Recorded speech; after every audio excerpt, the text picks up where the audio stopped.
Okay, so this is some new products that we got. It's this AA rechargeable batteries. These usually cost like $10 in the store, but we're selling two of these for $2. And we do have AAAs, two of them for $1.50.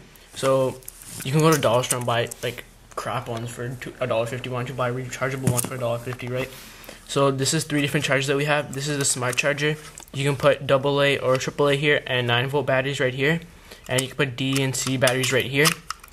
And then we got this one. This one's a AA and AAA 4 charger. It just plugs into the wall. Same thing with this, plugs into the wall. And right here, this is a USB one. You can put this on your computer, and it's AA or AAA. Right now it's AA. Pull it down, and it goes to AAA. You can put this in your computer, or you can use a adapter and just put it into your wall.